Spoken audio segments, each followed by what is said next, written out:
So we're going to go back to that same area with the CRP, but probably to a different area where we haven't got our scent in and do a little bit of scouting. But instead of climbing that big bluff, first we're going to ask the private landowner to see if he'll let us access through his agricultural field. We're good to go. So that ended up working out pretty well. That guy ended up being super nice. He's a hunter himself, but he hasn't really bought a tag or been out yet this year. What really kind of pushed him over the edge, I think, because he has other people that hunt there too, was just the fact that we're literally only going to be here for the next 2 days. We kind of, explained what we were doing about the Dan and the hunting public and my channel, and thought that was all pretty cool, and just basically told us some info about the area and said where we could park, and it's going to work out pretty well because it's going to prevent us from having to do that monster trek to get back up there. We'll just have to make sure we play the wind right from this access. So right now, just threw some milkweed out. Our scent's kind of blowing east-southeast. So our plan is to just kind of go to the far back corner of this field and then cut all the way down that fence line. We don't think that the deer are going to be right on the edge. We think they're going to be back in the CRP a little bit. And so if that's the case, sneaking around the outside corner of this whole field and then kind of cutting in and looking for sign should be our best bet. They may or may not smell us, but if they do, they're going to smell us like here, not where we're going to eventually be set up. And then toward dark, the thermals are going to be going the same direction as the wind anyway. So whatever setup we pick based on the wind should also be good for the thermals. We don't have permission to shoot into the field. We just have permission to shoot basically in the CRP or in the woods, wherever we happen to set up. We just got down to the back end of this alfalfa field. And right where that pond is, there's a huge fresh rub.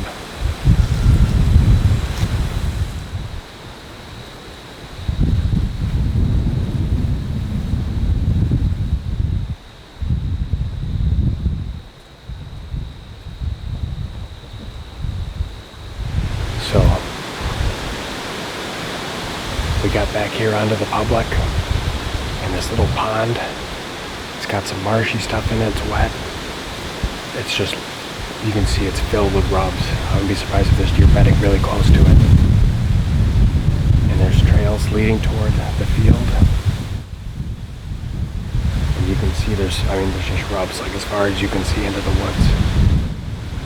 There's really no good trees to cover this. So I'm gonna sit in this tree right here, like 6 feet off the ground. We'll put Logan in the tree right behind me, like 6 feet off the ground. And I'll be able to shoot to this open CRP, or right behind us here where there's another trail coming out.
Well, we did end up having one deer come into our setup pretty much just like we thought that they would from that exact direction.